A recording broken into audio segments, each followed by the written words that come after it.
नमस्कार दोस्तों, स्वागत है आप सभी का हमारे यूट्यूब चैनल एजुकेशन सर्वोदय में। दोस्तों, हम अपने यूट्यूब चैनल पर कुछ दिनों से सीटेट की पेडागोजी की जो क्लासें हैं वो डाल रहे थे, जो 75 नंबर की पेडागोजी की क्लासें आती हैं। पिछली वीडियो में हमने बाल विकास यानी सीडीपी की फर्स्ट वीडियो डाली थी, जिसमें हमने कुछ सिलेबस कवर किया था सीटेट के लिए, और आज हम उसका सेकंड पार्ट बना रहे हैं। दोस्तों, सीडीपी जो चाइल्ड डेवलपमेंट होता है, ये थोड़ा बड़ा टॉपिक होता है और इसमें सारे नियम सिद्धांत सब कुछ कवर करना रहता है। ठीक, तो ये थोड़ा ज़्यादा सिलेबस इसका इसका जो भी सिलेबस है इसका थोड़ा बड़ा होता है, तो इसको कवर करने में दोस्तों 4 5 6 वीडियो भी हो सकती हैं। तो इसकी आज दूसरी वीडियो है और इसकी 2 4 वीडियो और आएंगी दोस्तों। ठीक है, तो बढ़ते हैं वीडियो की तरफ और देखते हैं। दोस्तों, जैसा कि आप लोगों ने कल देखा होगा कि हमने मांग व आवश्यकता का नियम पढ़ लिया था, कंप्लीट कर लिया था मांग व आवश्यकता का नियम। ठीक है, लेकिन कुछ चीज़ें इसमें छूट रही थी, तो मैंने सोचा आप लोगों को आज बता देते हैं। ठीक है, हमने क्या पढ़ा था, ये इस नियम को किसने दिया था, मांग व आवश्यकता का नियम किसने दिया था?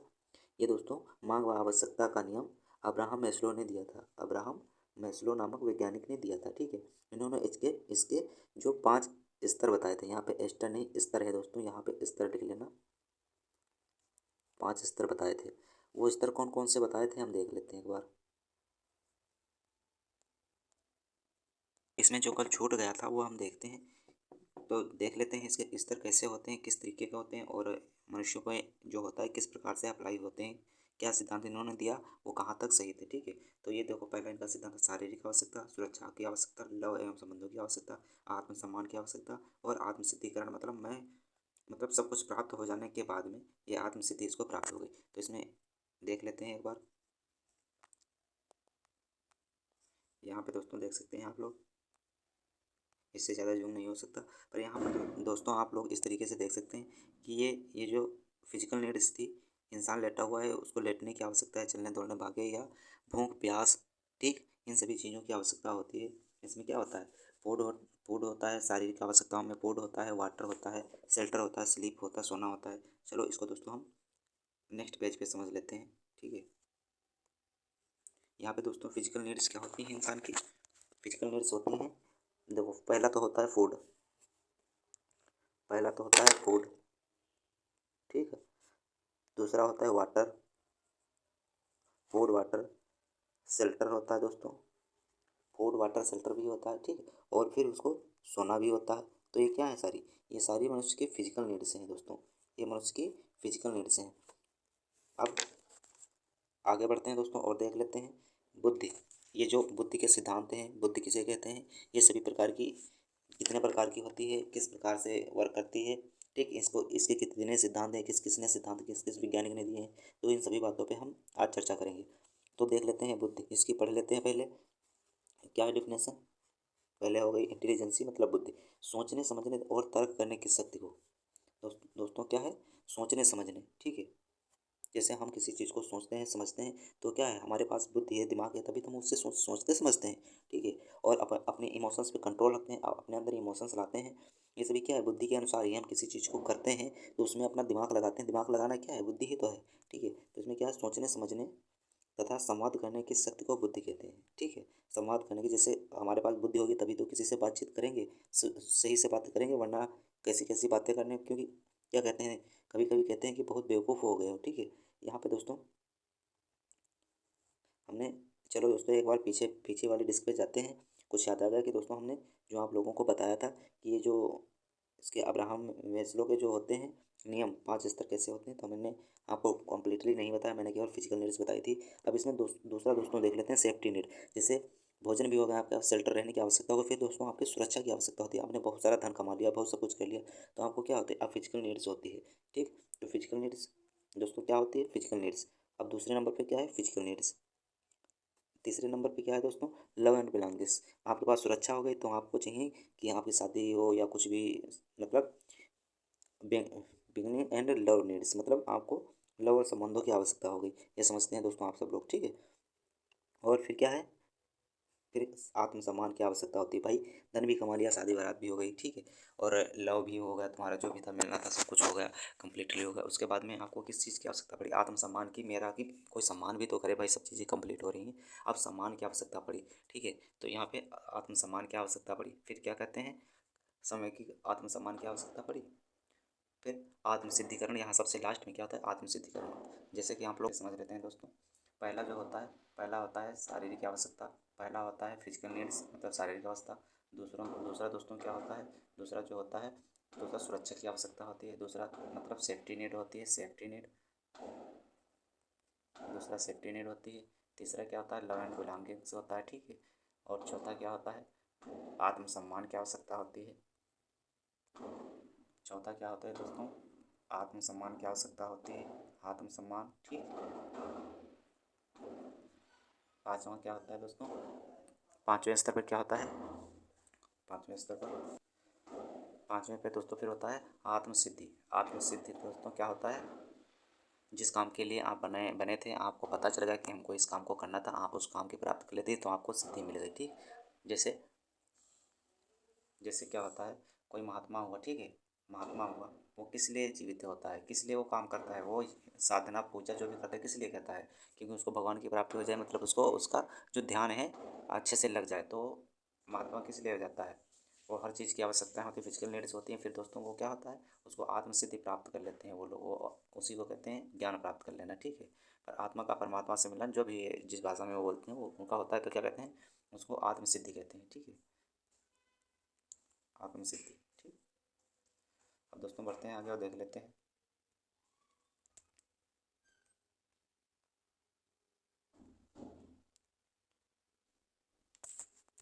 हाँ, अब दोस्तों हम आपको जैसे बताया था कि जो बुद्धि होती है क्या होती है? बुद्धि जो होती है सोचने समझने और तर्क तर्क तथा संवाद करने की शक्ति को बुद्धि कहते हैं, ठीक है। आगे बढ़ते हैं दोस्तों। बुद्धि के सिद्धांत कौन कौन से होते हैं उनको देख लेते हैं। पहले हम इसकी थ्योरी थोड़ा पढ़ लेते हैं। विभिन्न मनोवैज्ञानिकों ने क्या बताया? विभिन्न मनोवैज्ञानिकों ने बुद्धि को निश्चित करने और इसकी पर्याप्त व्याख्या करने के लिए विभिन्न प्रयत्न किए, ठीक है। गणितीय विश्लेषण सर्वसामान्य वर्णन करेंगे, ठीक। इसके लिए क्या कहते हैं, ठीक। यहाँ पे मतलब ये दोस्तों अपने टाइपिंग में लिखा गया है कि यहाँ पे इसकी विवेचना की जाएगी, ठीक। पहले बुद्धि किन किन बातों पर निर्भर करती है यह देखना होगा। पहले बुद्धि का निर्धारण होता कैसे है, ठीक है, इसका समझ लीजिए बुद्धि का निर्धारण कैसे होता है। शिक्षा शास्त्री मनु ने बुद्धि निर्धारण के लिए 3 बातें लिखी। शिक्षा शास्त्री जो मनु हुए हैं, मनु, ठीक, इन्होंने 3 बातें अपनी लिखी, मुख्य बातें लिखी। क्या कहा उन्होंने अपनी बातों में? बालक का जन्म के समय, जो भी वो बालक होता है उसका जन्म के समय उसकी मस्तिष्क बनावट बुद्धि की मात्रा को निश्चित करता है, ठीक है। बचपन और किशोरावस्था में मस्तिष्क की वृद्धि किस औसत में हुई है, अर्थात सामान्य बालकों के समान से औसत से तीव्र वृद्धि हुई, ठीक है। व्यक्ति को अवलोकन करने, सीखने और कार्य करने के लिए कितने अवसर मिले, इन सभी बातों पर ये बुद्धि निर्भर करती है। बुद्धि का जो विकास होता है निर्भर करता है कि उसको परिवेश अच्छा मिला है, उसको सीखने के अवसर अच्छे मिले हैं या नहीं मिले हैं, ठीक है। उसकी वृद्धि कैसी हुई जब वो मतलब जिस दुनिया में आया था, तो उसका जो पालन पोषण हुआ किस तरीके से हुआ, उसको अच्छे न्यूट्रिशंस मिले या नहीं मिले, या उसको थोड़ा आगे चलकर उसको शिक्षाएं अच्छी मिली या नहीं मिली, इन सभी बातों का बुद्धि पर प्रभाव पड़ता है दोस्तों, ठीक। तो बुद्धि के 3 इन्होंने इनके सिद्धांत बताए। द्विखंडन सिद्धांत, 2 फैक्टर, और प्रतिचयन का सिद्धांत, सैम्पलिंग थ्योरी, एंड खंड विश्लेषण का सिद्धांत। इन्होंने 3 प्रकार के सिद्धांत दिए, ठीक है दोस्तों। अब आगे बढ़ते हैं, देख लेते हैं बुद्धि के सिद्धांत और भी जो दोस्तों होते हैं उन्होंने कौन कौन से दिए। गार्डनर, हावर्ड गार्डनर थे साइंटिस्ट दोस्तों। हावर्ड गार्डनर ने बहुबुद्धि का सिद्धांत दिया। रॉबर्ट स्टेनबर्ग ने बुद्धि के त्रिरत्न का सिद्धांत दिया दोस्तों, त्रितंत्र का सिद्धांत दिया, ठीक ठीक। अल्फ्रेड ब्रेन ने बुद्धि का एक कारक सिद्धांत दिया, और स्पीयर मैन नामक वैज्ञानिक ने कारक सिद्धांत दिया था। थर्नडाइक नामक जो वैज्ञानिक थे, इन्होंने इन्होंने भी बहुबुद्धि का सिद्धांत दिया, लेकिन इनकी दूसरे टाइप की थ्योरी है, और जो हार्वर्ड गार्डनर की है इनकी बुद्धि से रिलेटेड दूसरी थ्योरी है, ठीक है दोस्तों। तो बढ़ते हैं आगे। अब जैसे बुद्धि जो होती है वो हमने तो कह दिया सोचने समझने की शक्ति होती है, किसी से संवाद करने की शक्ति होती है, लेकिन साइंटिस्ट वैज्ञानिकों ने इस बात पर क्या कहा है कि बुद्धि क्या होती है, तो देख लेते हैं एक एक करके बुद्धि की परिभाषाएं देख लेते हैं। सिद्धांत वहाँ से थे, आगे भी सिद्धांत बताएंगे, लेकिन तब तक हम यहाँ परिभाषाएं एक बार देख लेते हैं, ठीक है। तो वुडवर्थ ने क्या कहा है? बुद्धि कार्य करने की एक विधि है।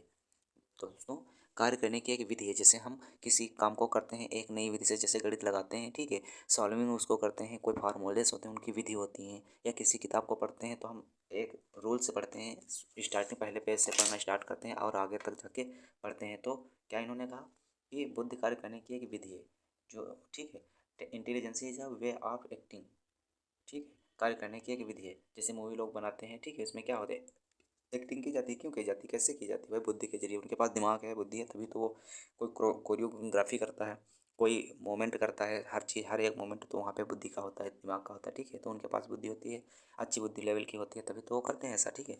तो इन्होंने क्या कहा था,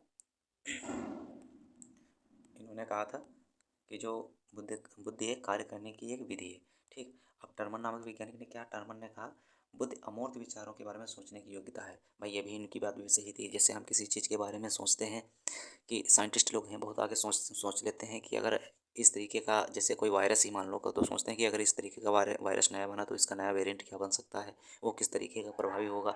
ये क्या है, अमूर्त चीज़ें हैं, अमूर्त विचारों का चिंतन चिंतन करना, ठीक है दोस्तों। तो इसमें क्या आता है, इन्होंने क्या कहा, जो बुद्धि है विचारों के बारे में सोचने की योग्यता है, ठीक है, अमूर्त विचारों के बारे में सोचने की योग्यता है। आप पे जहाँ पे आ जाएगा कि अमूर्त किसने कहा था, तो आप तुरंत वहाँ पे टिक लगा देना कि अमूर्त विचारों के बारे में बात की थी टर्मन नाम के वैज्ञानिक ने। इंग्लिश वाले समझ लीजिए, intelligency is the ability to think in term of abstract ideas. Abstract मतलब जो अमूर्त हैं, जिनको हम छू नहीं सकते, ठीक है दोस्तों, अमूर्त दोस्तों, सॉरी। हाँ, ऐसे दोस्तों जो स्वभाव होते हैं, जैसे भाव होते हैं, इनको हम छू नहीं सकते, भाव को नहीं छू सकते हम किसी के, कि क्या मन में भाव आया, हंसी है, इस हंसी को छू सकते हैं कि नहीं छू सकते, ठीक है। तो ऐसे जो क्या होते हैं, अमूर्त विचार होते हैं। विनय ने क्या कहा, ठीक है, विनय ने क्या, बुद्धि इन 4 शब्दों में निहित होती है, ज्ञान, आविष्कार, निर्देश और आलोचना, ठीक है। इन्होंने कहा कि ज्ञान की प्राप्ति है तो बुद्धि है, आविष्कार अगर किसी ने किया तो इन्वेंशन अगर कोई किया तो वो बुद्धि है, कोई इंस्ट्रक्शंस दे रहा है, निर्देश दे रहा है किसी को, तो वो बुद्धि के कारण ही दे रहा है। आलोचना है, कोई आलोचना करता है या उस पर विचार संगत तर्क प्रस्तुत करता है, तो उसको भी क्या कहते हैं, इसके पास बुद्धि है या ये बुद्धि है, बुद्धि का एक लक्षण है, ठीक है। इंग्लिश में देख लेते हैं, comprehension, invention, discussion and critical intelligence is content in this forward, ठीक है दोस्तों। ये जो है बुद्धि इन 4 शब्दों में निहित है। और बकिंघम ने नामक साइंटिस्ट जो थे, उन्होंने क्या कहा है बुद्धि के बारे में, उन्होंने बताया कि जो बुद्धि है, सीखने की शक्ति ही बुद्धि है। जो कुछ हम सीखते हैं वो सब बुद्धि के कारण ही सीखते हैं। तो इन्होंने भाई ठीक बताया, जो कुछ हम सीखते हैं वास्तव में अपनी बुद्धि के कारण ही सीखते हैं, ठीक है। आगे बढ़ते हैं दोस्तों, आगे देख लेते हैं फिर, आगे दोस्तों देख लेते हैं। अब आईक्यू के आधार पर लोगों का वर्गीकरण, मतलब लोगों ने जो बुद्धि को बांटा है, बुद्धि लब्धि का कॉन्सेप्ट दिया है, ठीक। यहाँ पे देख लेते हैं थोड़ा, आईक्यू के आधार पर लोगों का वर्गीकरण, मतलब लोगों ने बुद्धि के आधार पर बांटा है। आईक्यू मतलब इंटेलिजेंस क्वोशिएंट, बुद्धि लब्धि जिसको कहते हैं, ठीक। Albert Einstein was a German born theoretical physical and philosopher of science whose estimated IQ score is about 160। जो अल्बर्ट आइंस्टीन थे, जर्मन के साइंटिस्ट, उनकी बुद्धि लब्धि का क्या स्तर मापा गया था, 160। क्या होता है दोस्तों यहाँ पे, इंटेलिजेंस क्वोशिएंट इसको बोलते हैं, बुद्धिलब्धि। और अल्बर्ट आइंस्टीन जो थे, जर्मन के वैज्ञानिक, इनकी बुद्धिलब्धि 160 के ऊपर मानी गई थी, ठीक है, 160 के ऊपर मानी गई थी। अब जो स्टैंडर्ड बिने जो थे, अल्बर्ट बिने, ठीक है, वैसे हम अल्बर्ट आइंस्टीन की बात कर रहे थे, अल्बर्ट आइंस्टीन थे जो उनकी बुद्धिलब्धि 160 के ऊपर मानी गई है, ठीक है। और जो बिने नामक साइंटिस्ट हैं, इन्होंने बुद्धि आईक्यू का जो परिमाण दिया था, मापने का पैमाना दिया, तो ये स्टैंडर्ड पैमाना माना जाता है एनसीईआरटी के अकॉर्डिंग। तो इसको हम देख लेते हैं एक बार दोस्तों। जो जीनियस जिसको हम बोलते हैं, उनकी क्या होती है, 140 के ऊपर बुद्धि लब्धि होती है।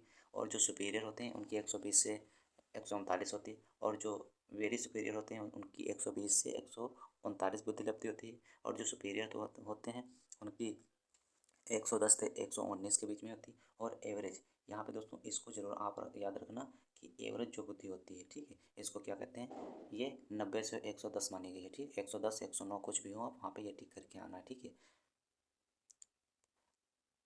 एवरेज बुद्धि लब्धि कितनी होती है, एवरेज बुद्धि लब्धि होती है 90 से 110 या 109, ठीक। इसमें से कोई ऑप्शन होगा, आप वो लगा के आएंगे। बढ़ते हैं आगे, देख लेते हैं। और जो जड़ होता है, इडियट बिल्कुल होता है, इडियट बिल्लो, ये बेस है, ये बहुत कम परसेंट मात्रा में पाए जाते हैं दोस्तों, ठीक है। अब देख लेते हैं दोस्तों यहाँ पे, इंटेलिजेंस शब्द की उत्पत्ति लैटिन भाषा के इंटेलिगर से हुई है, जिसका अर्थ है टू अंडरस्टैंड, मतलब समझना।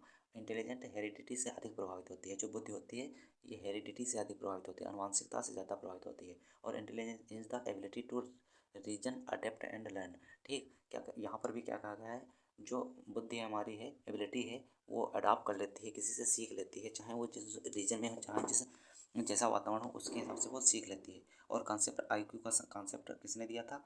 आईक्यू का कॉन्सेप्ट दोस्तों जो है मेंटल एज का कॉन्सेप्ट या आईक्यू का कॉन्सेप्ट दोस्तों, आईक्यू का कॉन्सेप्ट दिया था विलियम स्टैन ने, और मेंटल एज का कॉन्सेप्ट अल्फ्रेड बिनेट ने दिया था।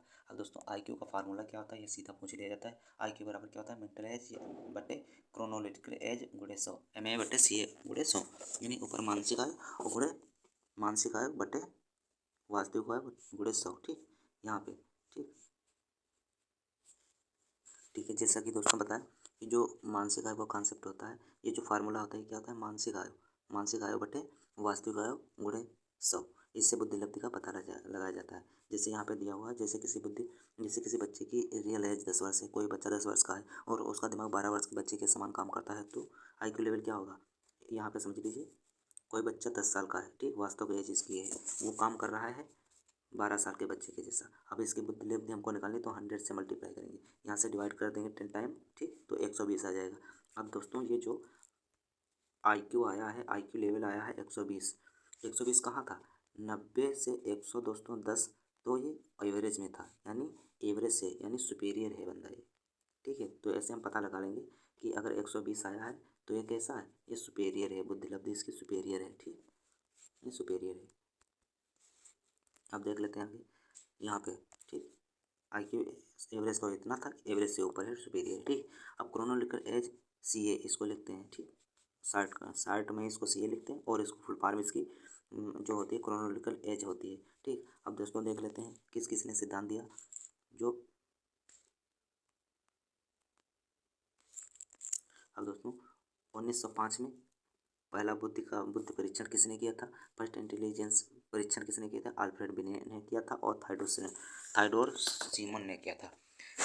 ठीक है, पहला बुद्धि परीक्षण किसने किया था? थियोडोर साइमन और अल्फ्रेड बिनेट ने, दोनों ने मिलकर किया था। 1908 में क्या हुआ? 1908 में जो मेंटल एज का कॉन्सेप्ट है, मानसिक आयु का सिद्धांत, ठीक है, मेंटल एज का कॉन्सेप्ट जो है, मानसिक आयु का सिद्धांत किसने दिया था? अल्फ्रेड बिनेट नामक साइंटिस्ट ने दिया था। अब 1912 में क्या हुआ? 1912 में जो आईक्यू का कॉन्सेप्ट है, बुद्धिलब्धि का सिद्धांत है, उसको किसने दिया था? विलियम स्टर्नबर्ग ने दिया था, विलियम स्टर्न ने दिया था। ठीक है दोस्तों, अब यहाँ पे दोस्तों बढ़ते हैं आगे और देख लेते हैं। तो दोस्तों आगे बस आज के लिए इतना ही है, बाकी हम आगे देख लेते हैं दोस्तों, और कुछ छूट रहा हो तो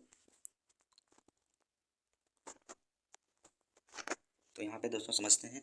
अब दोस्तों एक बार हम रिविजन कर लेते हैं। जैसे कि अगर किसी बच्चे की एज दी है, सीधा फार्मूला क्या होता है दोस्तों? आईक्यू बुद्धिलब्धि का फार्मूला क्या होता है? जिससे लिखा है यहाँ पे बुद्धिलब्धि। ठीक, बुद्धिलब्धि बुद्धिलब्धि बुद्धिलब्धि का फार्मूला क्या होता है दोस्तों? बुद्धिलब्धि का फार्मूला मतलब आईक्यू बराबर क्या होता है? मानसिक आयु। ठीक, यहाँ पे होगा मानसिक आयु, इरेज कर लेते हैं एक बार।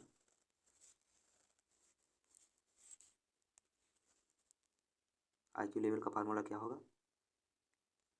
आईक्यू बराबर बुद्धिलब्धि बराबर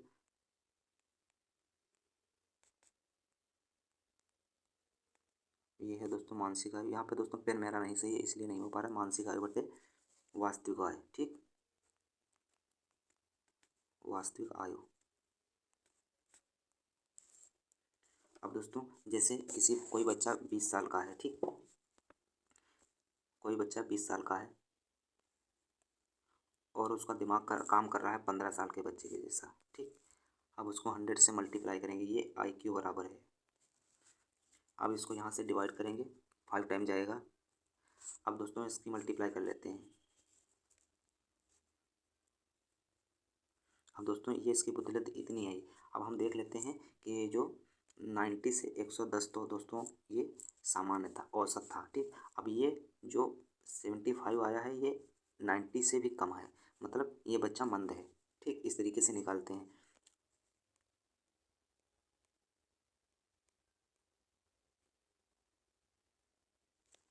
ठीक है, अब दोस्तों क्या बताया था 1905 में। ठीक, 1905 में पहला बुद्धि का परीक्षण, जो पहला बुद्धि परीक्षण किया किसने किया था? Theodore Simon, Theodore Simon Theodore Simon और किसने किया था? अल्फ्रेड बिने। अल्फ्रेड बिने ने किया था। ठीक, अब यहाँ पे दोस्तों नेक्स्ट हमारा चैप्टर जो रहेगा इसमें हम पढ़ाएंगे क्रिएटिविटी मतलब रचनात्मकता। रचनात्मकता, ठीक, रचनात्मकता और रचनात्मकता और बुद्धि। ठीक दोस्तों, नेक्स्ट चैप्टर हमारा ये रहेगा। ठीक, इसमें क्या होता है दोस्तों, दोनों के बीच में, किसके बीच में, ये जो रचनात्मकता है, रचनात्मकता है और प्लस बुद्धि है। ठीक, दोनों के बीच में जो रिश्ता है वो सकारात्मक है। क्वेश्चन में आएगा कैसा रिश्ता है, तो आप लिखेंगे सकारात्मक रिश्ता है दोनों के बीच में। दोनों एक दूसरे से के विपरीत नहीं है, सकारात्मक पक्ष हैं। और 1920 में टर्मन नामक वैज्ञानिक ने क्या कहा था, टर्मन नामक वैज्ञानिक ने कहा कि ये जो ऐसा नहीं है कि किसी बच्चे की बुद्धिलब्धि मतलब बुद्धिलब्धि 120 हो तो वो बच्चा में क्रिएटिविटी भी अच्छी होगी। ऐसा कोई ज़रूरी नहीं है कि उसमें क्रिएटिविटी भी जरूर अच्छी होगी, मतलब रचनात्मकता रचनात्मकता भी ठीक हो या अच्छी हो। ठीक, क्या कहा उन्होंने, कहा जैसे कोई बालक अगर पढ़ने में अच्छा है तो कोई ज़रूरी नहीं है वह खेलने में भी अच्छा ही होगा। कोई ज़रूरी नहीं है वो खेलने में अच्छा ही होगा। ठीक है, हो भी सकता है और नहीं भी हो सकता है। तो इनके अनुसार क्या है, इन्होंने यही कहा कि कोई ज़रूरी नहीं है, कोई ज़रूरी नहीं है, जैसे कोई ज़रूरी नहीं है कि जिसमें उच्च गुणवत्ता होगी जिसमें वो बच्चा ही उच्च गुणवत्ता होगी वही बच्चा ही जो बुद्धि लोग जो होती है गुणवत्ता वाले बुद्धि के लोग ही अधिक रचनात्मक हों। ऐसा कोई ज़रूरी नहीं, ऐसा नहीं है कि कोई अधिक उच्च गुणवत्ता है उनके पास अच्छी बुद्धि है तो वो रचनात्मक भी होंगे, क्रिएटिविटी भी उनके अंदर होगी। ये ज़रूरी नहीं है, ये ज़रूरी नहीं है उन्होंने कहा। ठीक है,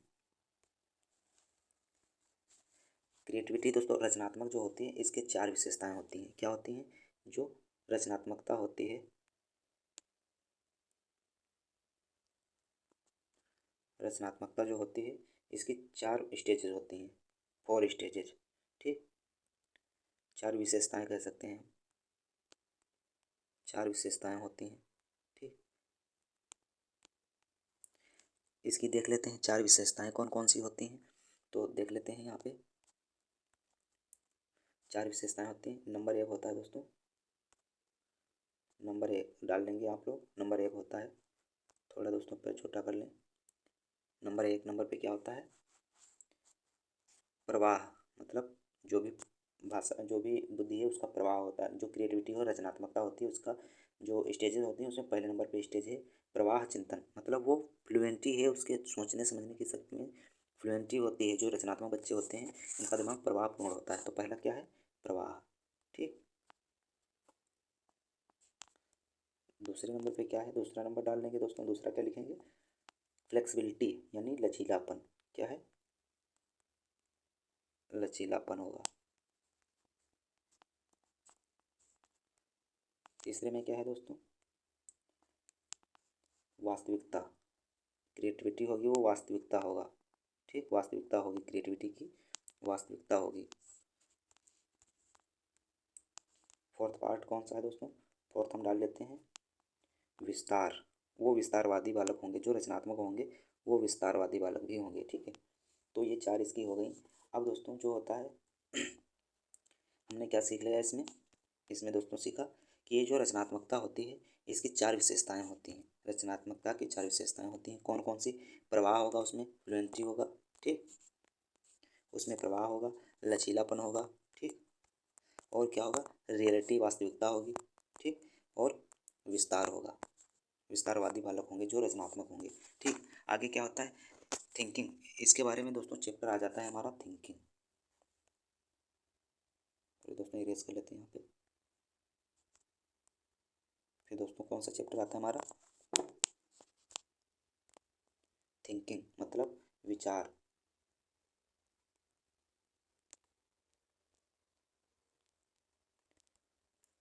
थिंकिंग विचार।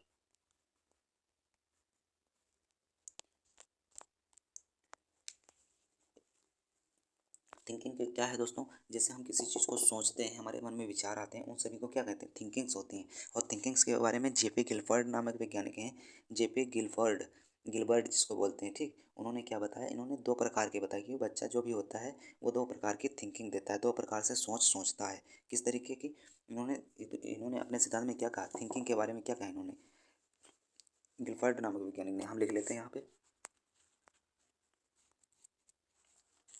किसने किसने ये चिंतन के बारे में किसने अपनी बातें प्रस्तुत की, गिलबर्ट ने। तो क्या होता है, ये उनका पूरा नाम होता है जेपी गिलबर्ट, ठीक है, यानी जेपी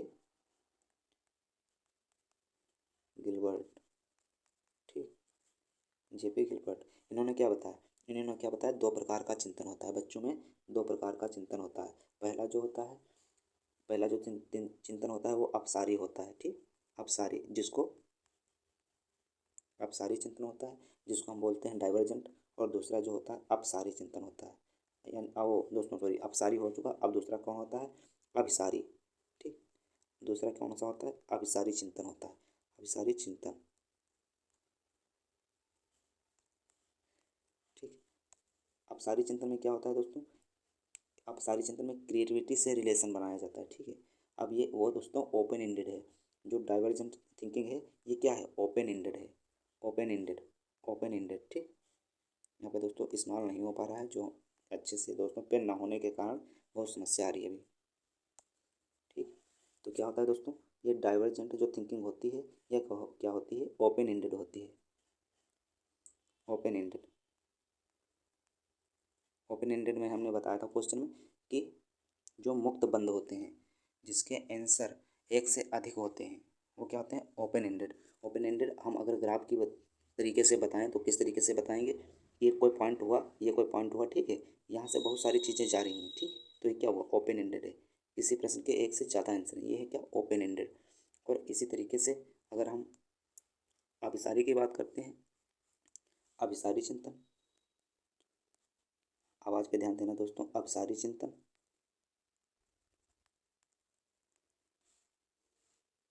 अभिसारी चिंतन में क्या होता है, ये दोस्तों क्लोज एंडेड होता है, यानी ये क्लोज एंडेड होता है, मतलब बंद मुक्त होता है। इसके आंसर क्या होंगे, क्लोज एंडेड होगा, ठीक। इसके आंसर क्या होंगे, इसके आंसर केवल एक ही होता है, ठीक। जैसे हमने बताया था किन दो संख्याओं का योग, हमने जैसे बताया था कि 5+4 कितना होगा, तो भाई 5+4 9 ही हो सकता है, तो एक है क्लोज एंडेड है। तो इसको क्या कहते हैं, जिनमें इस तरीके की सोचने की शक्ति होती है वो क्या कहलाएंगे, कन्वर्जेंट थिंकिंग वाले बच्चे कहलाएंगे। वो क्या कहलाएंगे, जिसमें वो उस तरीके के जो क्वेश्चंस कर पाएंगे या उनकी जैसी सोचेगी, वो क्या कहलाएंगे, डाइवर्जेंट थिंकिंग वाले बालक, ठीक। क्लोज एंडेड होता है इसमें क्या होता है, जिससे किसी चीज़ का केवल एक ही आंसर होता है, इसमें किसी चीज़ का केवल एक आंसर होता है, सारी चीज़ों का आंसर एक ही होता है, ठीक, ठीक। अब दोस्तों नेक्स्ट में जो मटेरियल कंटेंट तैयार करूँगा, फिर दोस्तों नेक्स्ट वीडियो इसके बारे में लाऊंगा, ठीक है। और जैसे तैसे दोस्तों कर पा रहा हूँ, जितना हो सकता है उतना कर रहा हूँ आप लोगों के लिए, ठीक है। तो वीडियो को शेयर जरूर करिए और लाइक करिए जरूर दोस्तों, और अगर वीडियो पर नए हो तो सब्सक्राइब करिए जरूर चैनल को, ठीक है दोस्तों।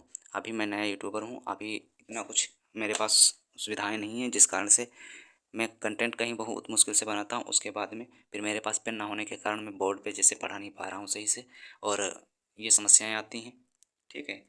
तो आप लोग वीडियो के शेयर करिए, और वीडियो अच्छी लगी हो तो कमेंट जरूर करिए। अगर कोई गलती वीडियो में आ रही है तो वहाँ पर भी आप लोग कमेंट करके हमको बता सकते हैं, और मैं उसको नेक्स्ट वीडियो में सुधार कर उसको अपडेट करके दूँगा, ठीक है। तो तो दोस्तों मिलते हैं नेक्स्ट वीडियो में, तब तक के लिए जय हिंद दोस्तों।